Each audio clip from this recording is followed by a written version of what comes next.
convert these equations into an In this video, I will be making. No, I'm not gonna be making. I am going to try and learn how to solve my um, performance task in subject, certain subject in college. So, I'll proceed. augmented matrix. And by that, you will rewrite this so that each variable is aligned with the one in the other equation, forming a matrix known as the initial simplex tableau. So this part right here becomes 2, 4, the coefficient of s sub 1 is 1. You don't have an s sub 2 here, nor do you have a z. So you'll write down 0 and 0. Don't forget the 15. For this, you'll write down Okay. 4, the coefficient of it becomes 2, 4, the coefficient of s sub 1 is 1. You don't Same thing before. So if you write the objective function first, so it will be is equal to x sub 1 x sub 2 plus 2x sub 3, and then subject to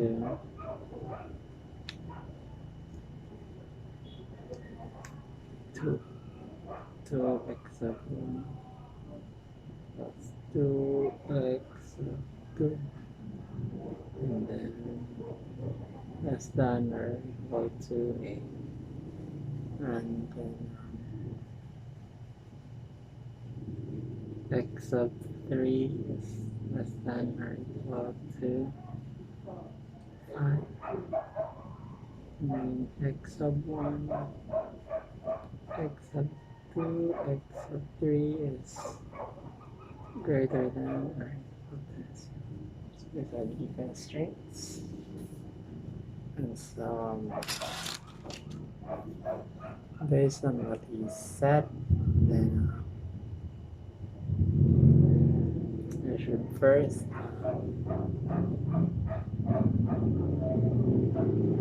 plotting this curve. So then, so this will be 2x sub 1 plus 2x sub 2 plus s sub 1 is equals to 8. Then x sub 3 plus s sub 2 is equals to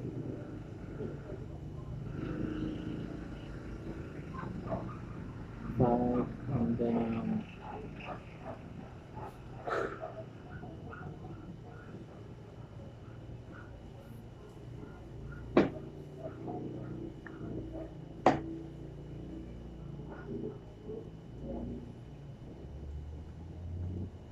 and then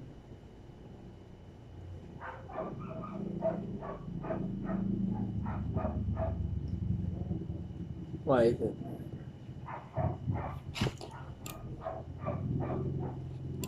don't have an s sub 2 here, nor do you have a z. So you'll write down 0 and 0. Don't forget the 15. To convert these equations in a linear programming problem. So as you can tell, there are two constraints here, therefore two slack variables are introduced. In addition, once you've done that, you want to bring these terms in your objective function over to the other side. So we'll have negative 5x sub 1 minus 2x sub 2. No,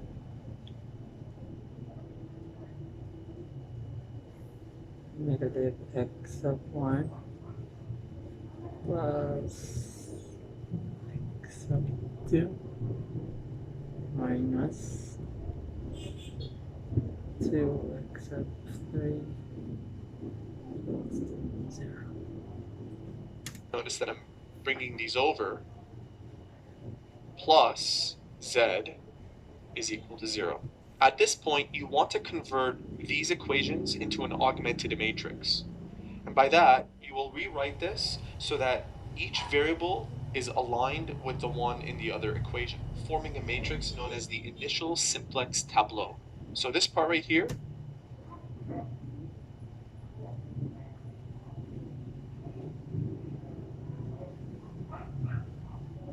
becomes 2, 4, the coefficient of s sub 1 is 1. You don't have an s sub 2 here, nor do you have a z. So you'll write down 0 and 0. Don't forget the 15. For this, you'll write down 2, 2, 1, 8. Huh?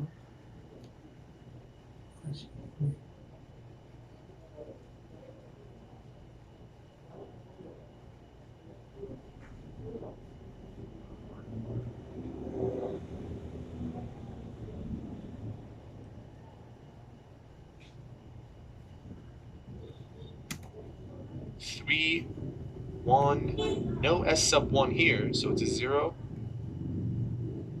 母ですね。はあ。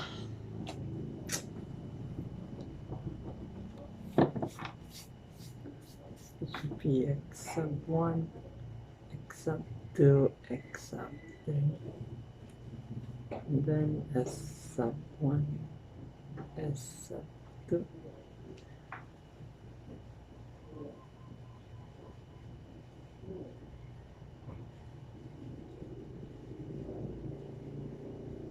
And then b. Yes. So here's 2, 2, 0, 1, 0, 8.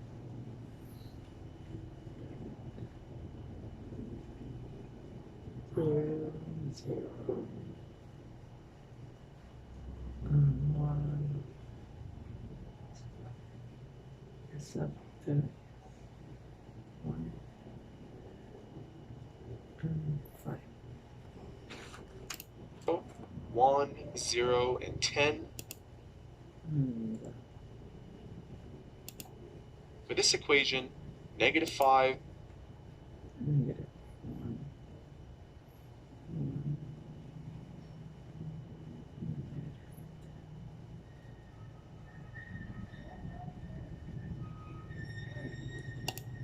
negative 2, no s1, no s2, but you do have z, it's 1, that's equal to 0. So what you see here is your augmented matrix, and just to show that this 15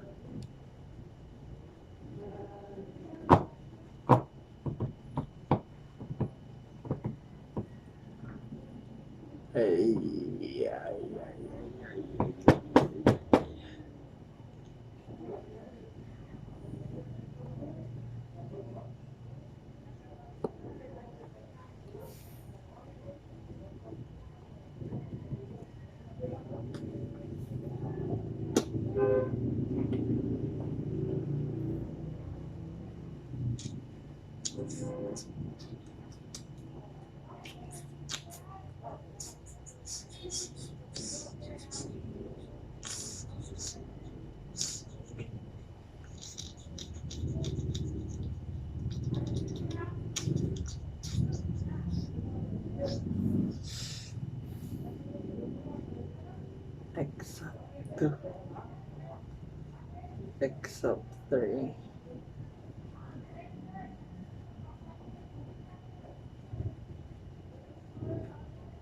S sub 1, S sub B,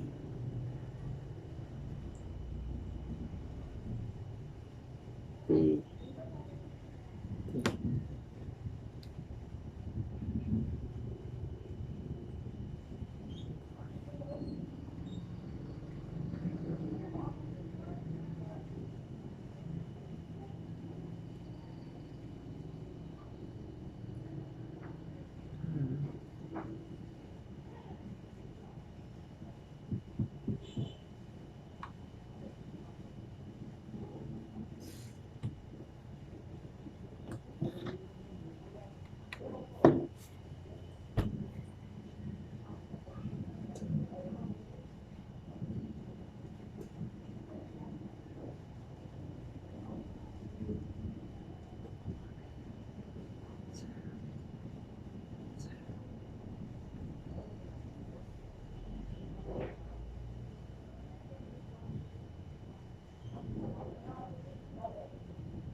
Ah,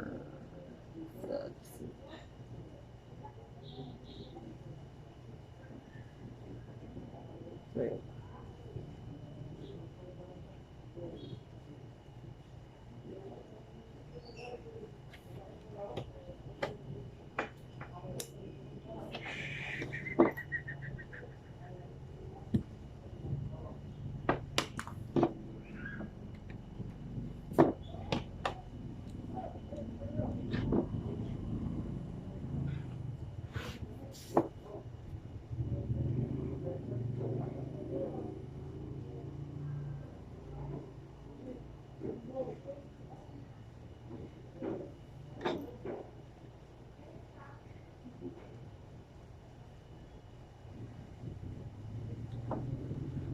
X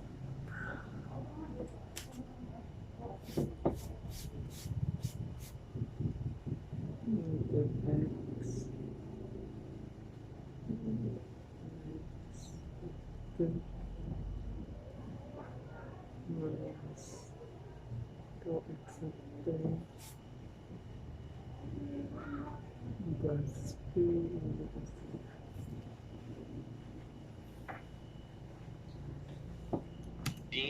is on the other side of the equation. I'm going to separate this with lines. Also for convenience, I'll write down x sub 1, x sub 2, s sub 1, sub 2, z, and c for the constant. At this point, you want to analyze which of these numbers in this equation is the most negative. Notice that negative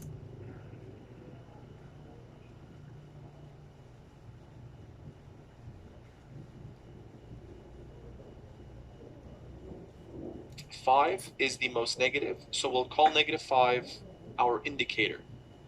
So let's write down negative indicator. Now that we found this number, we will take this constant and divide it by the numbers within this column. So 15 divided by 2, I'll write that down here, is equal to 7.5. And 10 divided by 3 is equal to 3 and a third, repeating.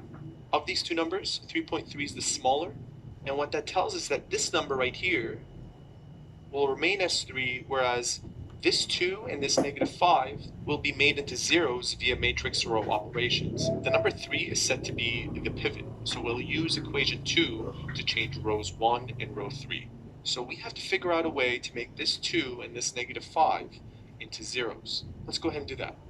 To make this 2 into a 0, I'll multiply this whole row by 2 and this whole row by 3 and subtract row 1 from row 2. So if I multiply this by 3, I end up with 6.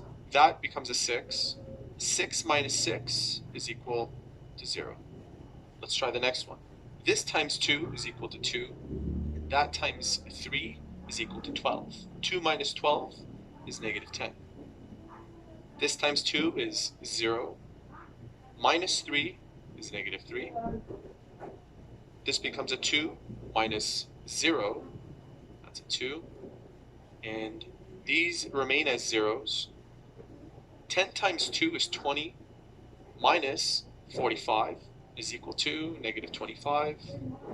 And if you like, you can multiply the whole row by a negative number in case you don't want negative numbers. And these become positive 10, positive 3, negative 2, and positive 25, in case you want to work with positive numbers instead. So I'll go ahead and do that. It becomes plus 10, plus 3, negative 2, and plus 25. Notice that that has become a 0. We want to make that into a 0 as well. I'll multiply this whole row by 5 and this whole row by 3. Then I'll add row 2 and row 3 together. So this times 5 is 15. This times 3 is negative 15. Adding row 2 and row 3, and then replacing that with our answer makes this into a 0. 1 times 5 is 5. Multiplying negative 2 by 3 is negative 6. 5 plus negative 6 is negative 1. Doing the same thing for these, you should end up with 0, Okay. 5, 3, and 50. So let's recreate our matrix. We have, once again, 0, 10, 3, negative 2,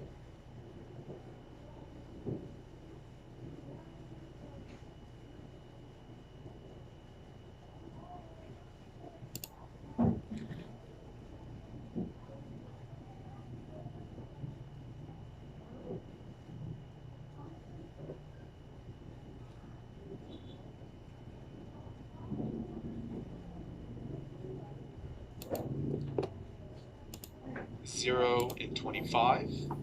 It's that first row. This row is 3, 1, 0, 1, 0, and 10. And that last row is 0, negative 1, 0, 5, 3, and 50. Again, we will look for the most negative indicator. And negative 1 is the most negative number out of this whole row. Also, we'll divide 25 by 10. That's equal to 2.5. And 10 divided by 1 is equal to 10. Of these two numbers, 2.5 is the smallest, so we will keep this 10 the way it is. 10 will be our pivot, and we will use this to make 1 and negative 1 into zeros. Let's go ahead and do that. Let's start with the second row. I'll multiply all of this row by 10, and then take row 1 minus row 2. If I multiply this by 10, I get 30. 0 minus 30 is 30. So that becomes negative 30. Multiplying this by 10, I get 10. 10 minus 10 is 0. This by 10 becomes 0. 3 minus 0 is 3.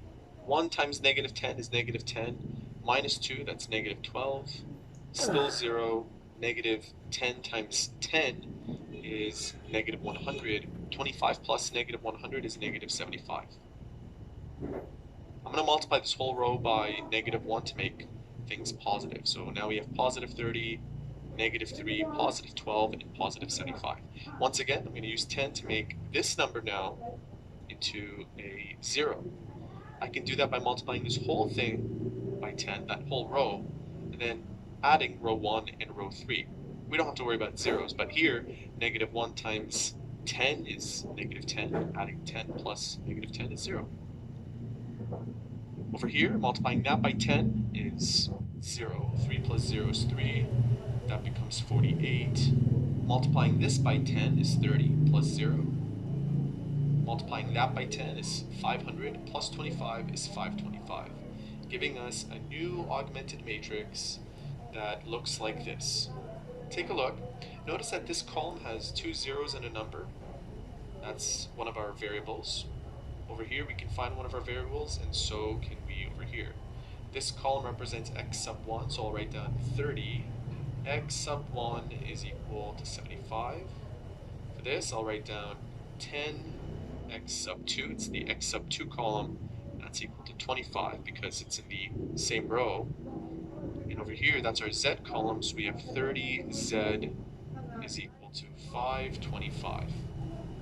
Let's go ahead and find out what this is.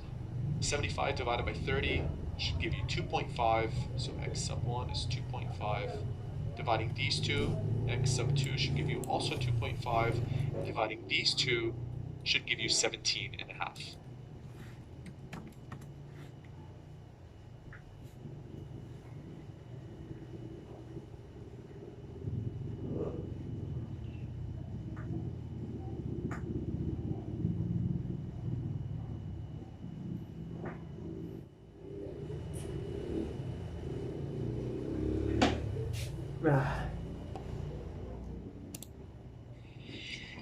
Okay, we are going to be maximizing a standard maximization problem.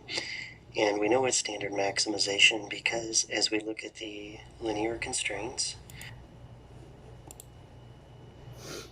A farmer is going to divide her 50-acre farm between two crops. Seed for crop A costs $10 per acre. Seed for crop B costs $20 per acre. The farmer can spend at most $700 on seed. If crop B brings in a profit of $150 per acre, and crop A brings in a profit of $140 per acre, how many acres of each crop should the farmer plant to maximize her profit? We'll be solving this problem using linear programming, so the first step will define our variables, which represent the unknowns. The unknowns are how many acres the farmer should plant of crop A and how many acres of crop B. So to keep this organized, let's let lowercase a represent the number of acres of crop A, and we'll let lowercase b represent the number of acres of crop B. So here are our two variables. Now our goal here is to maximize the profit, and notice how crop B gives $150 of profit per acre, and crop A gives $140 per acre, which means our profit equation, which is also called the objective function, would be P equals 140 times A plus 150 times B. If we want to maximize this profit, but we must do so given the constraints in this first section. So now we'll list our constraints, which will be a system of inequalities. This first sentence tells us the farmer is going to divide her 50-acre farm between the two crops, which means A plus B, the total number of acres, must be less than or equal to 50. So that's our first constraint, which we see here. Next, there's a cost constraint. Crop A costs $10 per acre, crop B costs $20 per acre, and the farmer only has $700 to spend. So our second constraint is going to be 10 times A plus 20 times B must be less than or equal to 700. So this should be 700. Now there are two more constraints. The number of acres of crop A and the number of acres of crop B can't be negative, which means A must be greater than or equal to 0 and B must be greater than or equal to 0. Now that we have all of our constraints, our next step is going to be to find the solution to the system of inequalities, which is called the feasible region. Once we find the feasible region, we'll find the vertices or corners of that region. We'll sub those points into our profit function to determine the maximum profit under these constraints. So again, our next step is going to be to find the solution to these four inequalities. Let's go and start on the bottom and work our way up. And just to keep things organized, the x-axis is now going to be the a-axis, and the y-axis is now going to be the b-axis. So we first want to graph b as greater than or equal to 0.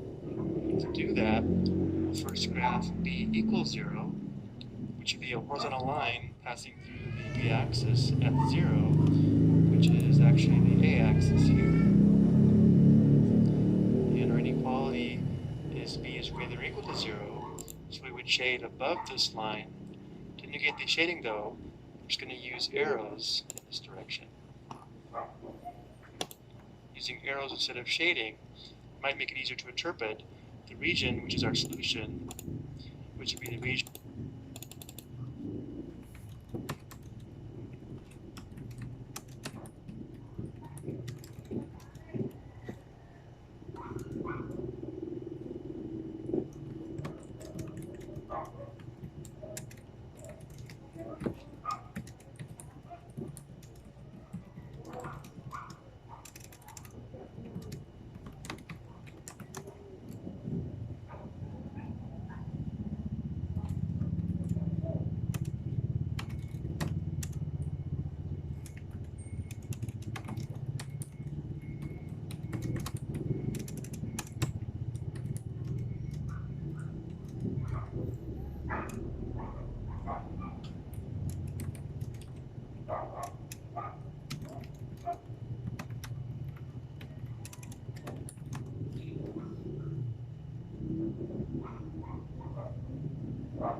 And I guess that's it. I should end it here. I'm not doing anything. I didn't have any progress today at this moment in time today. And so, yes, I guess that's it for now since I'm not doing anything related to what I was supposed to do.